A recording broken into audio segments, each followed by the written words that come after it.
हरे कृष्ण। जय माता दी। आप सभी पर माँ भगवती का आशीर्वाद सदैव बना रहे। आज सुनिए चैत्र मास महात्म्य का 12वां अध्याय। राजा सुरथ ने कहा, भगवान, आप भगवती जगदम्बा की पूजा अर्चना करने की विधि सभी प्रकार से मुझे बताने की कृपा करें।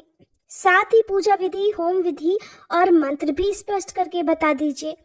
सुमेधा जी कहते हैं, राजन सुनो, मैं भगवती की पूजा का उत्तम प्रकार बतलाता हूँ। इसके प्रभाव से मनुष्यों की सभी इच्छाएं पूर्ण हो जाती हैं। वे परम सुखी, ज्ञानी और मोक्ष के अधिकारी बन जाते हैं। मनुष्य को चाहिए कि पहले विधि पूर्वक स्नान करके पवित्र होकर स्वच्छ वस्त्र धारण कर ले, सावधानी से आचमन करे। इस प्रकार सबसे पहले अपना शरीर पवित्र कर लेना चाहिए। फिर धुली हुई और लिपी हुई भूमि पर उत्तम आसन बिछा ले। उस पर बैठकर बड़ी प्रसन्नता के साथ 3 बार विधिवत आचमन करें। अपनी शक्ति के अनुसार पूजन की सामग्री अपने पास रख ले। प्राणायाम करने के बाद भूत शुद्धि करें। मंत्र पढ़कर सभी सामग्रियों पर जल के छींटे दे। फिर प्राण प्रतिष्ठा करें। समय का ज्ञान अवश्य रखना चाहिए। विधि पूर्वक मात्र का न्यास करें। तांबे का एक पवित्र पात्र चाहिए। उसमें सफेद चंदन या फिर अष्टगंध से पट्टिकोण यंत्र लिखें। उसके बाहर अष्टकोण यंत्र लिखना चाहिए। निर्वाण मंत्र के 8 बीज अक्षर 8 कोणों में लिखे जाएं। 9वां अक्षर कर्णिका के मध्य भाग में लिखा जाता है। फिर वेद में बताई हुई विधि के अनुसार उस यंत्र की प्राण प्रतिष्ठा होनी चाहिए। यंत्र ना हो तो भगवती की धातुमयी प्रतिमा बनवाने का विधान है। राजन, यामल आदि तंत्र ग्रंथों में पूजन के जो मंत्र कहे गए हैं उनका उच्चारण करके यत्न पूर्वक भगवती की पूजा करनी चाहिए। खूब सावधान होकर वेदोक्त विधि से विधिवत पूजा करने के बाद निर्वाण मंत्र का जप करें। मन भगवती के ध्यान से कभी अलग ना हो। दशांश हवन करें। हवन का दशांश तर्पण और उसका दशांश ब्राह्मण भोजन होना चाहिए। प्रतिदिन 3 चरित्रों का पाठ होना चाहिए। फिर विसर्जन करना चाहिए। विधि के साथ नवरात्र व्रत करने का भी विधान है। राजन, कल्याण चाहने वाले भक्त को चाहिए आश्विन और चैत्र के शुक्ल पक्ष में नवरात्रि व्रत करे। हवन विस्तार पूर्वक होना चाहिए। अनुष्ठान में लिए हुए मंत्र पढ़कर पवित्र खीर से हवन करें।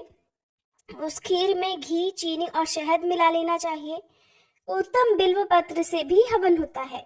शक्कर मिश्रित तिल से भी हवन करने की बात कही गई है। अष्टमी, नवमी और चतुर्दशी के दिन भगवती की विशेष रूप से पूजा होनी चाहिए। उस अवसर पर ब्राह्मणों को भोजन भी कराना चाहिए। ऐसा करने से निर्धन व्यक्ति धनवान हो जाता है। रोगी के रोग दूर हो जाते हैं। संतानहीन को सदा पिता की आज्ञा में तत्पर रहने वाले सुपुत्र प्राप्त होते हैं। राज्यच्युत राजन को अखिल भूमंडल का राज्य सुलभ हो जाता है। भगवती महामाया की कृपा से शत्रु द्वारा पीड़ित व्यक्ति में ऐसी शक्ति आ जाती है कि वह उसे परास्त कर देता है। जो विद्यार्थी इंद्रियों को वश में करके भगवती की आराधना करता है उसे पुण्यमयी उत्तम विद्या मिल जाती है, इसमें कोई संशय नहीं है। ब्राह्मण, क्षत्रिय, वैश्य या फिर शूद्र सभी भगवती जगदम्बा की पूजा के अधिकारी हैं। भक्ति पूर्वक पूजा करनी चाहिए, फिर तो वह सभी सुखों का भागी हो सकता है। जो स्त्री या फिर पुरुष भक्ति में तत्पर होकर नवरात्र व्रत करता है उसका मनोरथ कभी विफल नहीं रह सकता। आश्विन शुक्ल पक्ष के उत्तम नवरात्र को जो भक्ति भाव के साथ करता है उसकी सभी कामनाएं सिद्ध हो जाती हैं। विधिवत मंडल बनाकर पूजा के स्थान का निर्माण करना चाहिए। फिर वेद के मंत्र की विधि से कलश की स्थापना करें। यंत्र को ठीक से रखने के बाद उसके ऊपर कलश रख दें। कलश के चारों ओर उत्तम जौ बोनी चाहिए। ऊपर चांदनी लगा देनी चाहिए। फूलों के हारों से चांदनी सुशोभित हो। जहाँ भगवती की स्थापना की जाए वह घर धूप दीप से सदा संपन्न रहना चाहिए। प्रातः, मध्याह्न और संध्या तीनों समय भगवती की पूजा करें। देवी चंडिका के पूजन में शक्ति के अनुसार पर्याप्त धन व्यय करें। कंजूसी नहीं करनी चाहिए। धूप, दीप, नैवेद्य, फल, फूल, गीत, वाद्य, स्तोत्र पाठ और वेद पारायण, इन सभी उपचारों से देवी का पूजन संपन्न होता है। अनेकों प्रकार के बाजे बजाएं और उत्तम उत्सव मनाएं। कन्याओं का विधिवत पूजन करें। वस्त्र, आभूषण, चंदन, अनेक प्रकार के भोज्य पदार्थ, सुगंधित तेल और हार, मन को प्रसन्न करने वाली इन सामग्रियों से कन्याओं की पूजा करें। इस प्रकार पूजा की विधि संपन्न करके मंत्र द्वारा हवन करना चाहिए। अष्टमी या नवमी किसी दिन भी विधि के साथ हवन कर सकते हैं। फिर ब्राह्मणों को भोजन कराएं। नवरात्र व्रत का पारण 10वें दिन करना चाहिए। भक्तिनिष्ठ राजा अपनी शक्ति के अनुसार धन का दान करे। इस प्रकार जो पुरुष श्रद्धा पूर्वक नवरात्र व्रत करता है या सधवा या विधवा पतिव्रता स्त्री करती है तो उन्हें इस लोक में सुख और मनोवांछित भोग सुलभ हो जाते हैं और शरीर छोड़ने पर वे दिव्य स्थान प्राप्त करते हैं। दूसरे जन्म में भी भगवती जगदम्बा की ठीक वैसे ही भक्ति हृदय में भर जाती है। व्रती पुरुष का उत्तम कुल में जन्म होता है। वह सदाचारी जीवन बिताता है। ये नवरात्र व्रत सभी व्रतों में श्रेष्ठ कहे गए हैं। इस व्रत के करने से प्राणी समस्त सुखों के भागी हो जाते हैं। राजन, तुम इसी विधि के अनुसार भगवती चंडिका की आराधना करो, फिर तो तुम्हारे सभी शत्रु परास्त हो जाएंगे और तुम सर्वोत्तम राज्य पा जाओगे। राजन, तुम्हारा शरीर परम सुखी हो जाएगा। तुम्हारे भवन में दुख नहीं ठहर सकेंगे। फिर तुम्हारे स्त्री और पुत्र भी तुम्हें मिल जाएंगे, इसमें भी कोई संदेह नहीं है। आदरणीय वैश्य, अब तुम भी इन्हीं भगवती महामाया की आराधना करो। ये विश्व की अधिष्ठात्री हैं। सभी मनोरथ पूर्ण करना इनका स्वभाव ही है। सृष्टि और संहार कार्य इन्हीं से संपन्न होते हैं। भगवती की कृपा हो जाने पर बंधु बांधव तुम्हारा आदर करेंगे। फिर इस संसार के सभी सुख भोगने के बाद देवी के पावन लोक में तुम वास करोगे, इसमें कोई संशय नहीं है। जो भगवती की उपासना नहीं करते हैं उन्हें घोर नरक में जाना पड़ता है। राजन, अनेक प्रकार के रोगों से ग्रस्त होकर वे संसार में दुख भोगते हैं। शत्रुओं से उनकी हार हो जाती है। स्त्री और पुत्र से वियोग हो जाता है। तृष्णा सताने लगती है। वे बुद्धि से कुछ भी निर्णय नहीं कर पाते। जो बेलपत्र, करवीर, कमल और चंपा आदि फूलों से भगवती जगदम्बा की पूजा करते हैं उन्हें बहुत सुखी जीवन भोगने का शुभ अवसर प्राप्त होता है। भगवती की भक्ति में तत्पर रहने वाले वे पुरुष धन्यवाद के पात्र हैं जो वेदोक्त मंत्रों द्वारा देवी की आराधना करते हैं। वे मनुष्य इस लोक में धनवान, सभी शुभ गुणों के भंडार और राजाओं के सिरमौर होते हैं। व्यास जी कहते हैं, समाधि वैश्य और राजा सूरत बड़े दुखी थे। सुमेधा मुनि की बात सुनकर उन्होंने मस्तक झुका दिया। उनके रोम रोम में नम्रता भर गई। हर्ष के कारण उनके नेत्र खिल उठे और हृदय में भक्ति जाग गई। फिर बात करने में परम कुशल वे दोनों व्यक्ति शांति पूर्वक हाथ जोड़कर कहने लगे, भगवान, आपके मुखारविंद से निकली हुई वाणी ने तो हमें पवित्र कर दिया है। हम अनाथों के अंतःकरण की जलन भी शांत हो गई है। गंगा जी से पवित्र हुए राजा भगीरथ की तरह हम भी पवित्र बन गए। जगत में साधु पुरुषों का उद्देश्य दूसरों का उपकार करना ही होता है। उन आत्माराम पुरुषों में कोई कृत्रिम गुण नहीं होते। वे सभी प्राणियों को सहज ही सुखी बनाया करते हैं। महाभाग, पूर्व पुण्य के प्रसाद से हमें आपका यह पवित्र आश्रय प्राप्त हुआ है। इसमें महान दुख दूर करने की क्षमता है। अपने स्वार्थ में तत्पर रहने वाले मनुष्य तो जगत में बहुत सारे हैं, किंतु आप जैसे दूसरों का उपकार करने में निपुण व्यक्ति कहीं कोई ही मिलते हैं। मुनिवर, हम दोनों व्यक्ति संसार में अत्यंत संतप्त थे, दुखी थे। आपके आश्रम में आते ही हमारा ये दुख दूर हो गया। विद्वन, आपके दर्शन मात्र से ही हमारे सारे दुख दूर हो गए। आपकी वाणी सुनने से अब हमारा शारीरिक और मानसिक दुख भी शांत हो गया। ब्राह्मण, आपकी अमृतमयी वाणी से हम धन्य और कृतार्थ हो गए। कृपा सिंधु, आपकी कृपा ने हमारा अंतःकरण पवित्र बना दिया। साधु, इस संसार सागर में थककर हम डूब रहे हैं, ये जानकर मंत्र प्रदान द्वारा हाथ पकड़कर आप हमारा उद्धार कर दीजिए। आप कठिन तपस्या करने के बाद सुखदायिनी भगवती जगदम्बा की आराधना करके फिर हम आपके दर्शन करेंगे। आपके श्रीमुख से देवी का नवाक्षर मंत्र हमें मिल जाना चाहिए। इसके बाद व्रत में लगकर उपवास करते हुए हम लोग उस मंत्र का जप करेंगे। व्यास जी कहते हैं, इस प्रकार राजा सुरथ और वैश्य ने प्रार्थना की और उनके प्रार्थना करने पर मुनिवर सुमेधा ने ध्यान बीज के साथ नवाक्षर मंत्र का उन्हें उपदेश दिया। मंत्र मिल जाने पर मुनि के प्रति उनकी गुरु निष्ठा बन गई। इसके बाद वे एक श्रेष्ठ नदी के तट पर चले गए और वहां उन्होंने एक निर्जन एकांत स्थान में आसन लगा लिया। वे अपने मन को स्थिर करके बैठ गए और शांत होकर जप में लीन हो गए। तीनों चरित्रों का पाठ करना उनका नित्य नियम बन गया। इस प्रकार ध्यान करते हुए उन्होंने 1 महीने का समय बिता दिया। इसके बाद भगवती के चरण कमलों में उनकी अपार श्रद्धा उत्पन्न हो गई। उनकी बुद्धि में किसी प्रकार का संकल्प विकल्प नहीं रहा। सुमेधा मुनि बड़े महात्मा पुरुष थे। कभी कभी सुरथ और समाधि उनके पास जाते और चरणों में मस्तक झुकाकर लौट आते थे, फिर आसन लगाकर बैठ जाते थे। उनके लिए कहीं भी कोई दूसरा काम ही नहीं रह गया।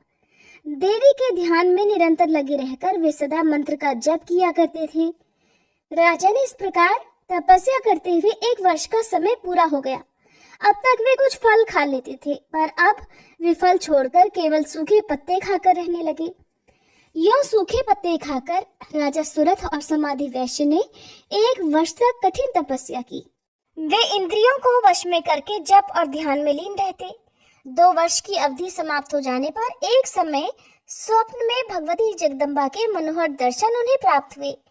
भगवती जगदम्बा लाल रंग का वस्त्र पहने हुए थीं। सुंदर आभूषणों से उनके सर्वांग विभूषित थे। स्वप्न में देवी के दर्शन पाकर राजा सुरथ और समाधि के मन में प्रीति की धारा उमड़ पड़ी। अब वे निर्जल रहकर तपस्या करने लगे। 3रा वर्ष भी इस प्रकार समाप्त हो गया।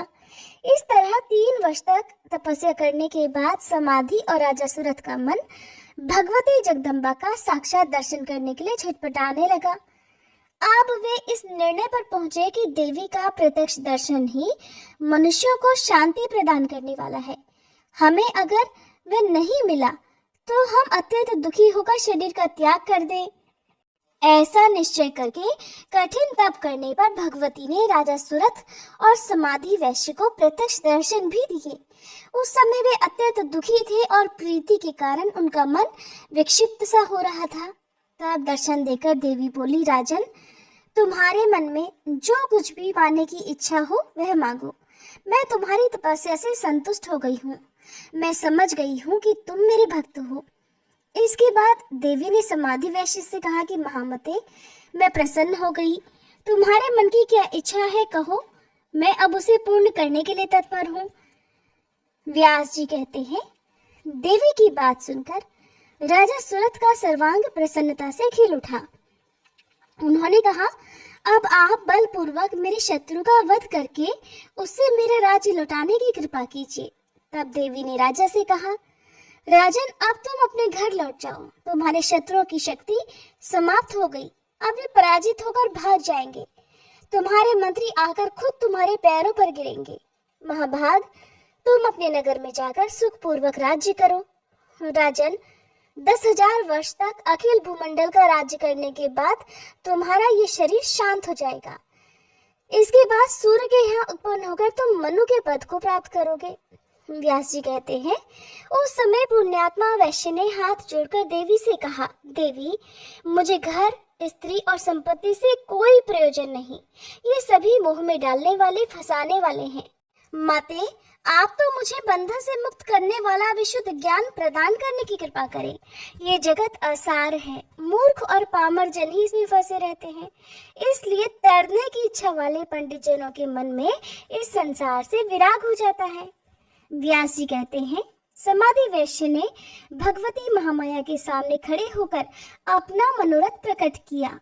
उसके वचन सुनकर भगवती कहने लगी, वैश्यवर, तुम्हें अवश्य ही ज्ञान उत्पन्न होगा। फिर इस प्रकार राजा सुरथ और समाधि वैश्य को यह वर देकर देवी वहीं अंतर ध्यान हो गई। भगवती के अप्रत्यक्ष हो जाने पर अर्थात अंतर्ध्यान हो जाने पर महाराज सुरथ ने मुनिवर सुमेधा जी को प्रणाम किया। इसके बाद घोड़े पर सवार होकर वे राजधानी को जाना ही चाहते थे कि इतने में ही उनके कुछ मंत्री और प्रजावर्ग वहां आ पहुंचे और हाथ जोड़कर सामने खड़े हो गए। वे नम्रता पूर्वक प्रणाम करने के बाद कहने लगे, राजन, आपके सभी शत्रु पापी होने के कारण युद्ध में मर मिटे। महाराज, अब आप नगर में विराजमान होकर अपना निष्कंटक राज्य भोगिए। ये शुभ समाचार पाकर राजा ने मुनिवर को प्रणाम किया, उनसे आज्ञा ली और मंत्रियों के साथ आश्रम से चल पड़े और शीघ्र ही अपनी राजधानी में पहुंच गए। पत्नी और बंधु बांधवों से पहले की तरह संबंध हो गया। फिर तो वे समुद्र पर्यंत सारी पृथ्वी का राज्य भोगने लगे। उधर वैश्य भी परम ज्ञानी बन गया। उसके मन में पूर्ण विरक्ति आ गई। वह जगत के जंजाल से छूटकर अपना ज्ञानमय जीवन बिताने लगा और भगवती के चरित्रों का गान करता हुआ तीर्थों में भ्रमण करने लगा। इस प्रकार भगवती जगदम्बा के परम अद्भुत चरित्र का वर्णन मैंने कर दिया। देवी की आराधना से राजा सुरथ और समाधि वैश्य को समुचित फल मिल गया, ये कथा स्पष्ट हो गई। इस उपाख्यान में दैत्यों का वध और देवी के परम पवित्र अवतार का वर्णन है। यूं भक्तों को अभय प्रदान करने वाली देवी प्रकट हुई। जो मनुष्य इस उत्तम प्रसंग को निरंतर सुनता है उसे सांसारिक अद्भुत सुख प्राप्त होते हैं, ये बात सर्वथा सत्य है। इस अत्यंत अलौकिक पवित्र उपाख्यान के सुनने से ज्ञान, मोक्ष, यश और सुख सभी सुलभ हो जाते हैं, इसमें कोई भी संशय नहीं। मनुष्यों के सभी मनोरथ पूर्ण करने वाली ये कथा सभी धर्मों से ओतप्रोत है। इसे धर्म, अर्थ, काम और मोक्ष का परम कारण माना गया है। सूत जी कहते हैं, सत्यवती नंदन व्यास जी संपूर्ण अर्थ तत्व के पूर्ण जानकार थे। राजा जन्मेजय के प्रश्न करने पर उन्होंने इस दिव्य संहिता का उद्घाटन किया है।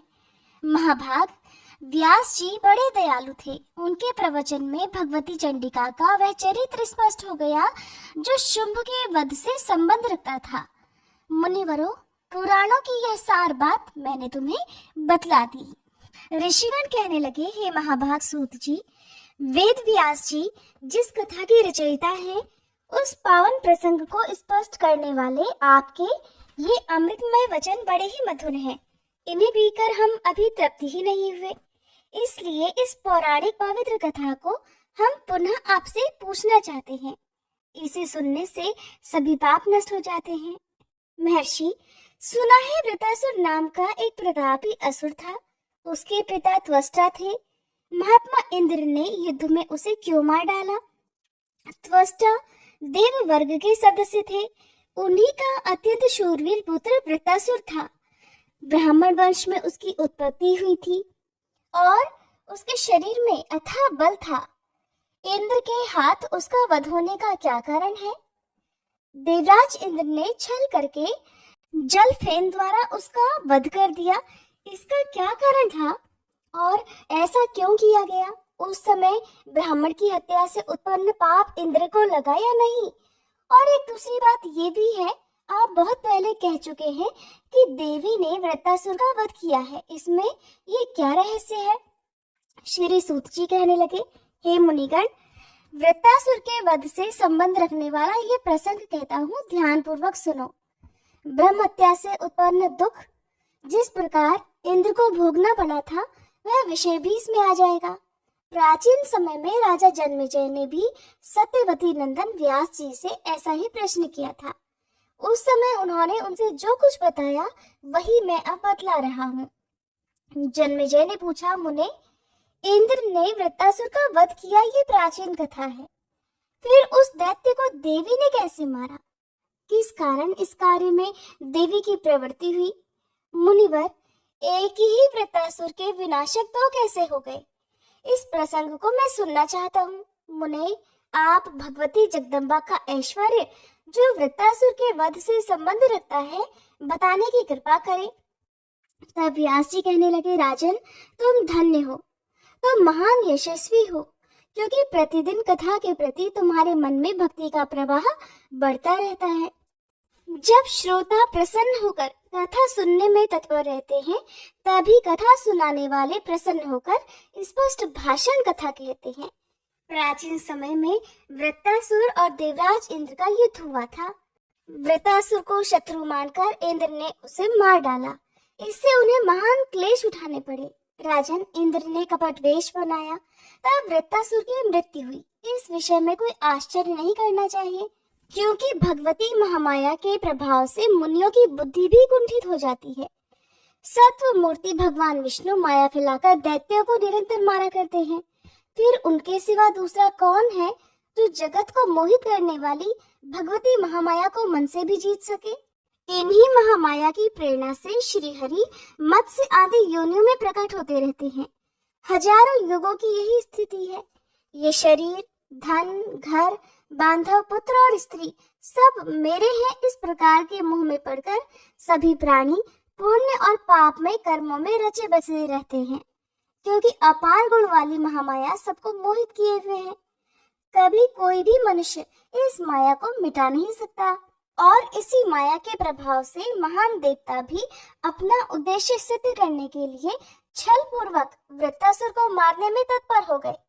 वृत्तासुर और इंद्र में परस्पर जिस कारण विरोध हो गया था, वो प्रसंग भी अब मैं बताता हूँ। त्वष्टा प्रजापति के पद पर नियुक्त थे। उन महान तपस्वी को देवताओं में प्रधान माना जाता था। उन्हीं के हाथ में देवताओं के कार्य की सारी व्यवस्था थी। वे बड़े कार्यकुशल और ब्राह्मण प्रेमी थे। इंद्र के साथ कुछ वैर हो जाने पर त्वष्टा ने एक पुत्र उत्पन्न किया, जिसके 3 मस्तक थे। उस पुत्र की विश्वरूप नाम से प्रसिद्धि हुई। उसका रूप बड़ा ही आकर्षक था। 3 मनोहर और श्रेष्ठ मुखों से युक्त होने के कारण उसकी शोभा विशेष बढ़ गई थी। उसके 3 मुखों से अलग अलग 3 कार्य संपन्न होते थे।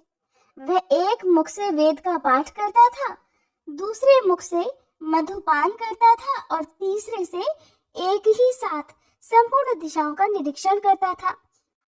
उसने भोगों की ओर से उदासीन होकर अत्यंत कठिन तपस्या आरंभ कर दी। वह संयम पूर्वक एक तपस्वी की तरह जीवन बिताने लगा। उसके मन में सदा धार्मिक निष्ठा बनी रहती थी। वह गर्मी के दिनों में पंचाग्नि तापता था, वर्षा ऋतु में वृक्षों के नीचे रहता और शरद और हेमंत ऋतु में जल में खड़ा रहकर तपस्या किया करता था। सदा निराहार रहता, इंद्रियां उसके वश में थी। वह सभी संग्रह परिग्रहों से मुक्त था। इस प्रकार विवेकी विश्वरूप घोर तपस्या करने लगा, परंतु उसकी बुद्धि में कुछ कालिमा अवश्य थी। विश्वरूप को इस प्रकार तपस्या करते देखकर देवराज इंद्र दुखी हो गए। उन्हें दुख इस बात का हुआ कि कहीं ये विश्वरूप मेरा ही पद न ग्रहण कर ले। उस समय विश्वरूप में असीम तेज आ गया था। तपस्या के प्रभाव से शक्ति बढ़ गई थी।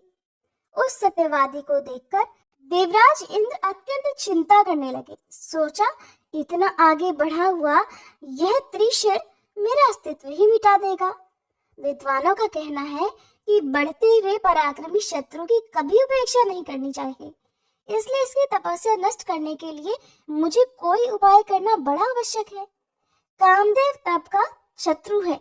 ये निश्चय है कि इसके प्रभाव से त्रिशिरा की तपस्या नष्ट हो जाएगी। आज मुझे वही करना चाहिए, जिससे ये तपस्वी भोग भोगने में आसक्त हो जाए। शत्रु की शक्ति न सहने वाले बुद्धिमान इंद्र ने मन में ऐसा विचार करने के बाद त्रिशिरा को प्रलोभन में डालने के लिए अप्सराओं को आज्ञा दे दी। उर्वशी, मेनका, रंभा, घृताची, तिलोत्तमा आदि अप्सराओं को बुलाया और कहा, अपने रूप का अभिमान रखने वाली है अप्सराओं, तुम सब मिलकर मेरा एक प्रिय कार्य करो। आज मेरे सामने एक बड़ी कठिन समस्या उपस्थित हुई है, कारण मेरा महान शत्रु कठिन तपस्या कर रहा है। तुम लोग अब इस दुर्जय शत्रु के पास जाओ और ऐसा प्रयास करो जिससे वह प्रलोभन में आ जाए। देर करना उचित नहीं है। भली भांति श्रृंगार और वेशभूषा बनाकर जाओ। सभी शारीरिक हाव भाव दिखाओ। उसे लुभाने में सभी उपायों से काम लेना है। तुम्हारा कल्याण हो। मेरा दुख दूर करना अब तुम्हारे ही हाथ में है।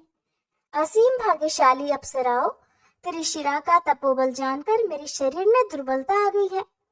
अगर उसकी तपस्या भंग नहीं हुई तो वह बलवान शत्रु बहुत शीघ्र ही मेरे आसन पर अधिकार जमा लेगा।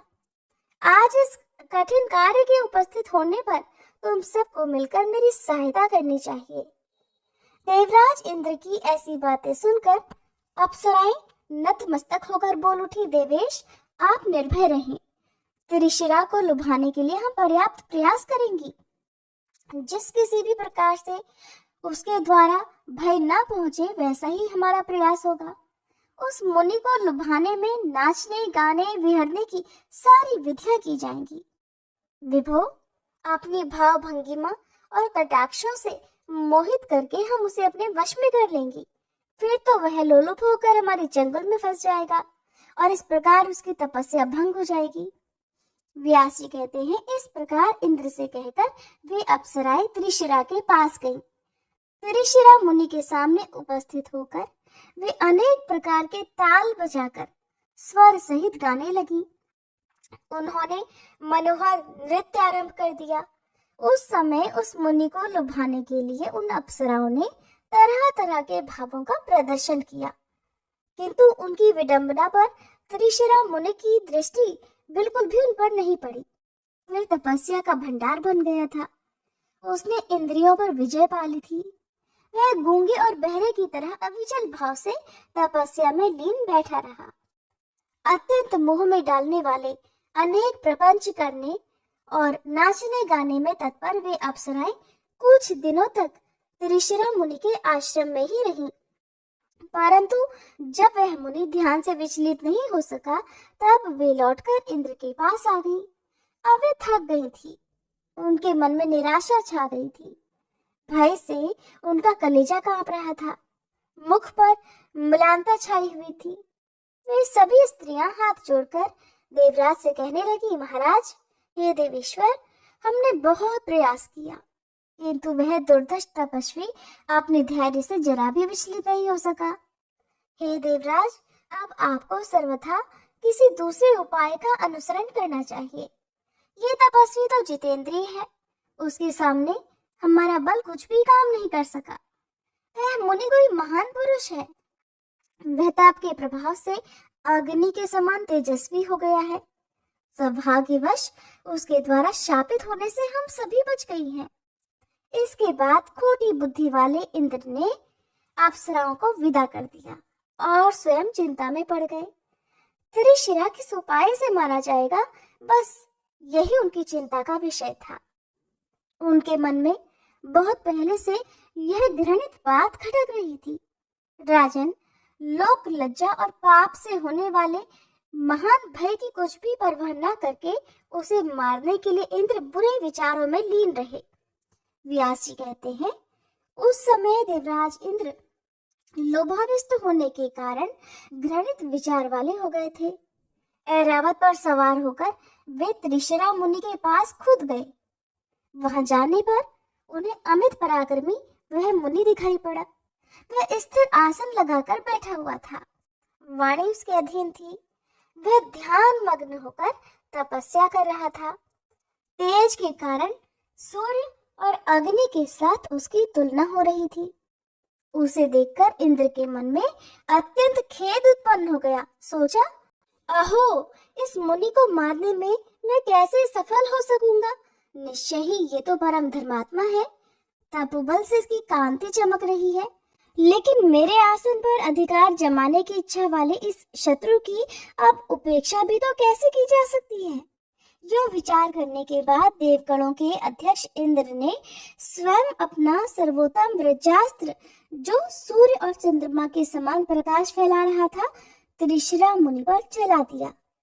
उस समय मुनि की समाधि लगी हुई थी। अब वज्र की चोट से घायल होकर वह तपस्वी जमीन पर गिर पड़ा। उसके प्राण प्रयाण कर गए। वह घटना देखने में बड़ी ही आश्चर्यजनक थी। जान पड़ता था मानो पुलिस से कटा हुआ पर्वत का शिखर गिर पड़ा हो। उसे मारकर देवराज को बड़ा हर्ष हुआ। वहां उपस्थित मुनिगण हाहाकार करने लगे। उनके मुख से लगातार करुण ध्वनि निकलने लगी कि हाय, शतक्रतु इंद्र बड़ा पापी है। इसने इस तपस्वी को मारकर बहुत बड़ा अनर्थ कर डाला। इस समय ये इंद्र महान दुष्ट और पापी बन गया है। तभी तो इसने इस निरपराधी मुनि की निर्मम हत्या कर डाली। हत्या से प्रकट हुआ पाप फल इस पापी को अवश्य ही भोगना पड़ेगा। इसके बाद त्रिशिरा मुनि का वध करके इंद्र अपने महल की ओर चल पड़े। वह मुनि महान आत्मा तथा ताप का भंडार था। इंद्र द्वारा मारे जाने पर भी ऐसा प्रकाशमान हो रहा था मानो जीवित पुरुष हो। जमीन पर निर्जीव पड़ा था, परंतु प्राणधारी व्यक्ति की तरह उसके द्वारा चेष्टा हो रही थी। ये देखकर इंद्र अत्यंत विचलित हो गए। उनके सभी अंगों में उदासी छा गई। मन ही मन सोचने लगे कि कहीं ये फिर से जीवित तो नहीं हो जाएगा। उस समय सामने तक्षा नामक एक व्यक्ति खड़ा था। उस पर दृष्टि डालकर देवराज ने अपना काम सिद्ध हो जाने के लिए कहा, तक्षा, तो मेरी बात मानकर इस महान तेजस्वी मुनि के मस्तक को धड़ से अलग कर दो। ऐसा लगता है मानो ये जीवित हो।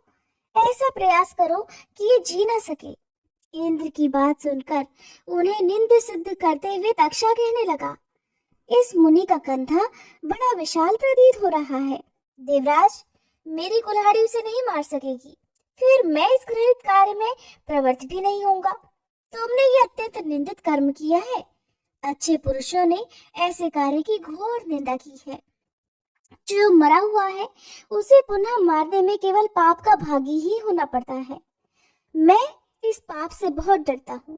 ये मुनि तो मर ही गया है, फिर इसका सिर काटने से क्या लाभ? पाक शासन, भला बताओ तो इन कलुषित कार्य में क्या तुम्हें भय नहीं लगता? इंद्र बोले, इस मुनि का ये विशाल शरीर ऐसा जान पड़ता है मानो अभी इसमें प्राण विद्यमान है, इसलिए मैं डर रहा हूँ कहीं मेरा ये विपक्षी मुनि फिर से जीवित न हो जाए। सुनकर तक्षा ने कहा, विद्वन, ऐसी निर्मम हत्या कितना नीच कर्म है। क्या तुम्हारे हृदय को ये आतंकित नहीं कर रहा? इस ऋषि कुमार के मारने से ब्रह्म हत्या हुई है, क्या तुम्हें इसका भय नहीं है? तब इंद्र कहने लगे, इस पाप को दूर करने के लिए मैं फिर से प्रायश्चित कर लूंगा। महामते, छल करके भी शत्रु को मार डालना सर्वथा उचित है। तक्षा ने कहा, भगवान, तुम्हें महान लोभ घेरे हुए है, इसी से इस समय ये पाप कर रहे हो।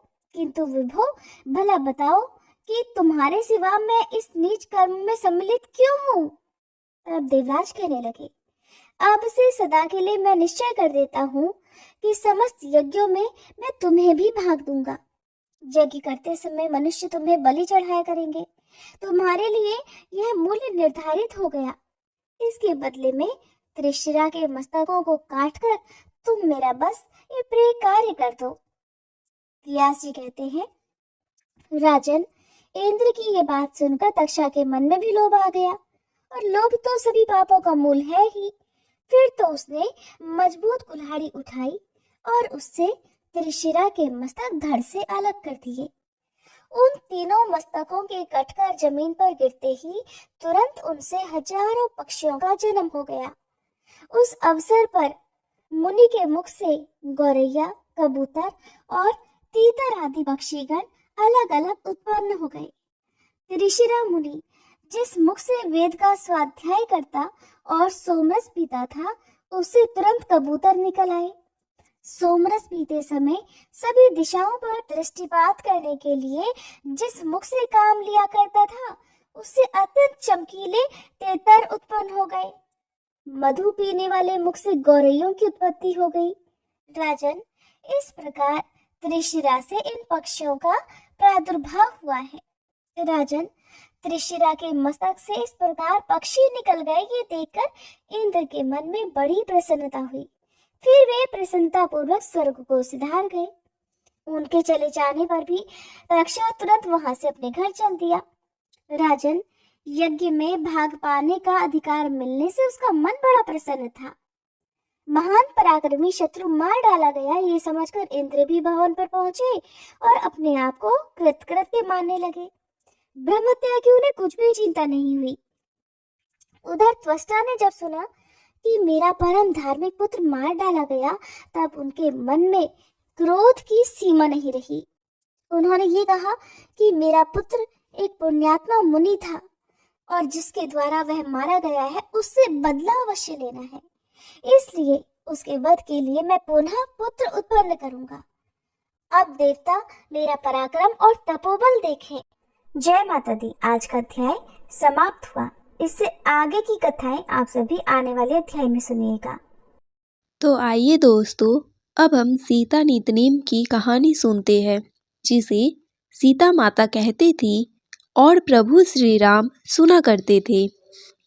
एक दिन श्री राम भगवान को किसी काम के लिए बाहर जाना पड़ा, तो सीता माता कहने लगी कि भगवान, मेरा तो 12 वर्ष का नितनेम है।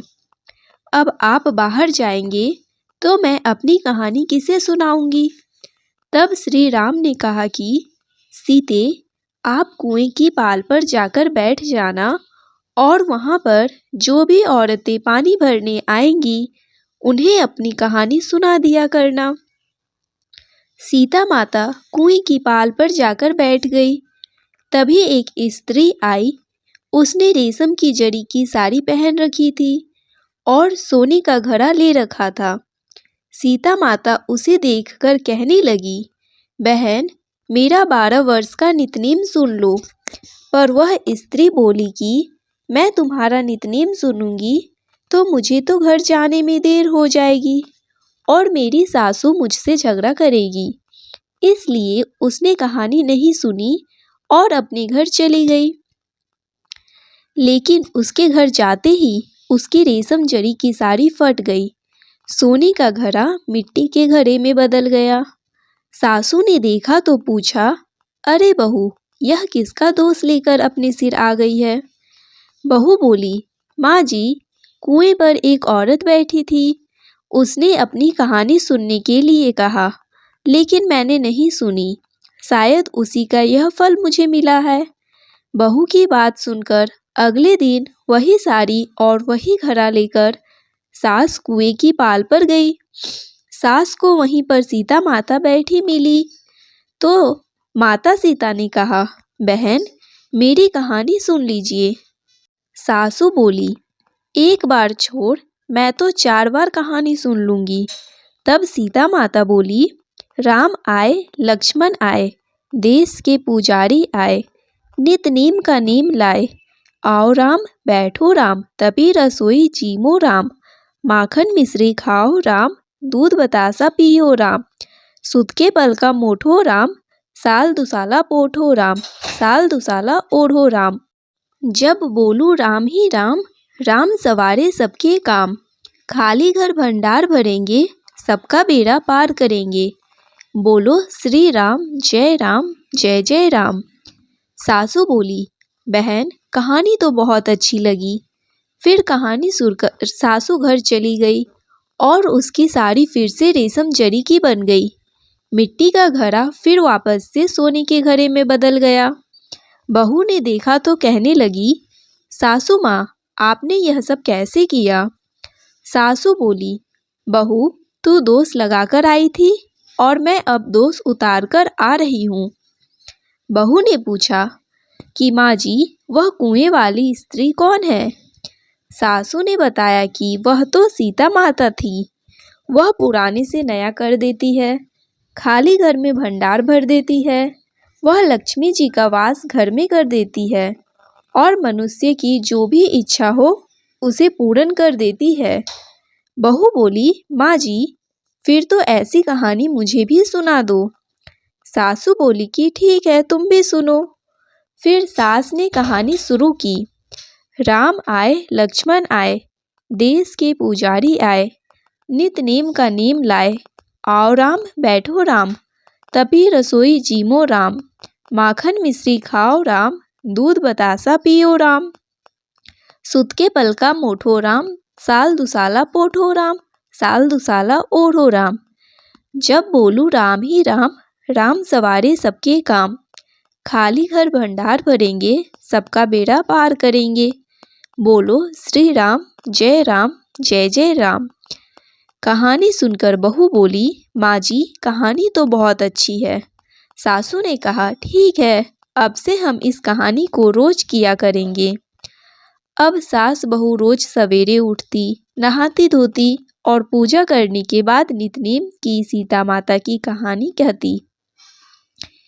एक दिन की बात है, उनके यहाँ पड़ोस की एक औरत आई और बोली कि बहन जरा सी आँच तो देना।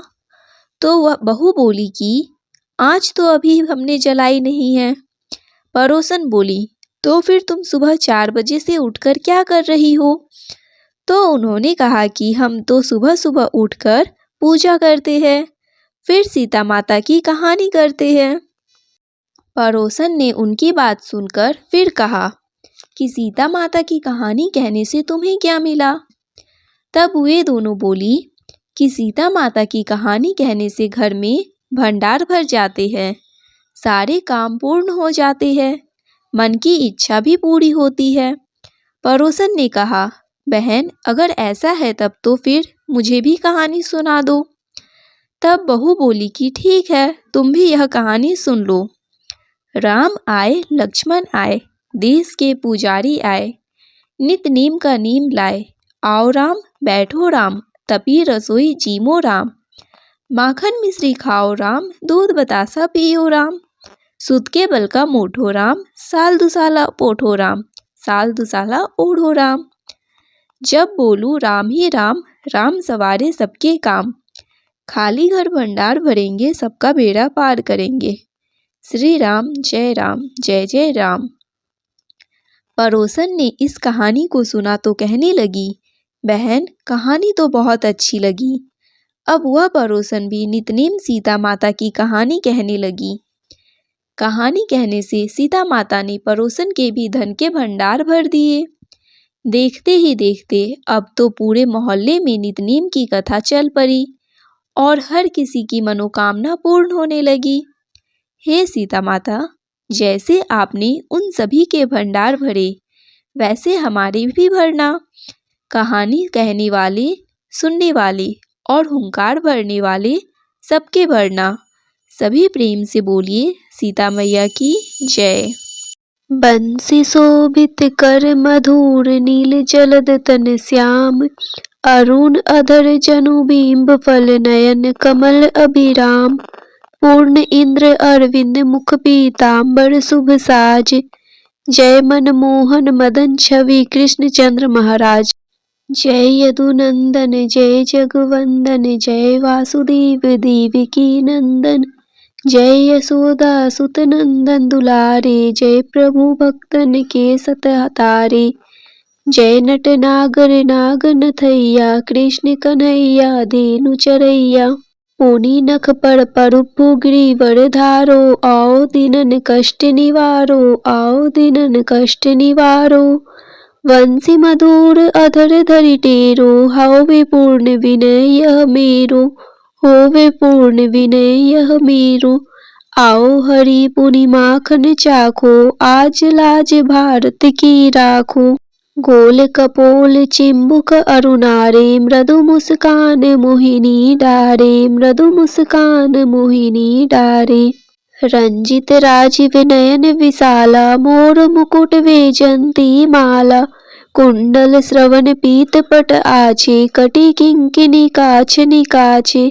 नील जलज सुंदर तनु सोहे, छवि लखे सुर नर मुनि मन मोहे, मस्तक तिलक अलग घुंघराले, आओ कृष्ण बांसुरी वाले, करी पय पान पूत नहीं, तारियो अकब कागा सुर मारियो, मधुवन जलत अग्नि जब ज्वाला, मैं सीतन लखतन ही नंदलाला, सूरपति जब ब्रिज चढ़यो रिसाई, मस्वर धार वारी वरसाई, लगत लगत ब्रज चहन बाहायो, गोवर्धन नखधारी बचायो, लखी यशोद्रा मन भ्रम अधिकाई, मुख मह चौहद भुवई दिखाई, दुष्ट कंस अति उद्यम मचायो, कोटि कमल जब फूल मंगायो, नाथि कालहिनी तुम तिलीनहा, चरण चिन्ह दे निर्भय किन्हे, करी गोपीन संग रास विलासा, सबकी पूरन करी अभिलाषा,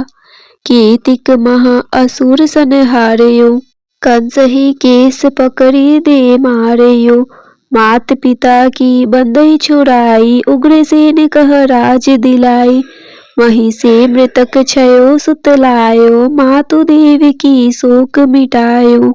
भौमासुर मुर दैत्य संहारी, लाए शत दस सहस कुमारी। दे भीमहि तृण चीर संहारा, जरा सिंधु राक्षस कह मारा। असुर बकासुर आर्दिक मारियो, भक्तन के तब कष्ट निवारियो। दीन सुदामा के दुख डारियो, तंदुल तीन मुठ मुख डारियो। प्रेम के साग विंदुर घर मांगे, दुर्योधन के मेवा त्यागे। लखी प्रेम की महिमा भारी, ऐसे श्याम दिन हितकारी। भारत के पारथ रथ हाके, लिए चक्र कर नहीं बल थाके। निज गीता के ज्ञान सुनाए, भक्तन हृदय सुधा बरसाए। मीरा थी ऐसी मतवाली, विष पी गई बजा कर ताली। रान भेजा सांप पिटारी, सालिग्राम बने बनवारी। निज माया तुम विधि ही दिखायो, उड़ते संयम सकल मिटायो। तब सत निंदा करी तत्काला, जीवन मुक्त भयो शिशुपाला। जब ही द्रौपदी टेर लगाई, दीनानाथ लाज अब जाई। तुरत ही वसन बने नंदलाला, बड़े चीर में भीरी अरि मुँह काला। अस अनाथ के नाथ कन्हैया, डूबत भवंबर बचावड नैया। सुंदर दास आ उड़धारी, दया दृष्टि कीजे बनवारी। नाथ सकल मम कुमति निवारो, क्षम हो बेगी अपराध हमारो। खोलो पट अब दर्शन दीजे, बोलो कृष्ण कन्हैया कीजे। यह चालीसा कृष्ण का पाठ करे उड़धारी, अष्ट सिद्धि नवनिधि फल लहे पदारथ चारी। इति श्री कृष्ण चालीसा संपूर्ण। श्री तुलसी चालीसा पाठ। जय जय तुलसी माता, सब जग की सुखदाता। विष्णु प्रिय भवानी, पूजत हरि हर ज्ञानी। नमो नमो तुलसी महारानी, नमो नमो तुलसी महारानी। पाप नाशिनी पुण्य प्रदानी, सब जग की हो सुखदानी। नमो नमो तुलसी महारानी। सब जग की हो सुखदानी, सब जग की हो सुखदानी। जय तुलसी जग की सुखदानी, जय तुलसी जग की सुखदानी। पाप नाशिनी पुण्य प्रदानी, सब जग की हो सुखदानी। पाप नाशिनी पुण्य प्रदानी, सब जग की हो सुखदानी, सब जग की हो सुखदानी। नर नारी जो तुलसी ध्यावे, सब सुख संपत्ति पूर्ण पावे। लक्ष्मी रूप धरो तुम माता, विष्णु प्रिय भव भवदाता। घर में तुलसी रहे निरंतर, होए न दरिद्रता का अंतर। कृपा दृष्टि जब तुम कर देवी, सब विपदा पल में हर लेती। तुलसी पूजन जो नर नारी, करे सदा सुख संपत्ति भारी। कष्ट न आवे रोग न बाधा, सदा रहे सुख सौख्य साधा। तुलसी माता की महिमा न्यारी, महिमा गावे वेद पुरानी। राम नाम को करे प्रचार, भक्तन को दे भव से पार। जो कोई तुलसी चालीसा गावे, भक्ति भाव से शीस नवावे। उसके घर सुख शांति आवे, कृपा तुम्हारी सदा लहावे। तुलसी माता की सदा करो वंदना, शीस नवाए। तुलसी माता की सदा करो वंदना, शीस नवाए। कृपा दृष्टि मुझ पर रहे, संकट दूर भगाए। कृपा दृष्टि मुझ पर रहे, संकट दूर भगाए।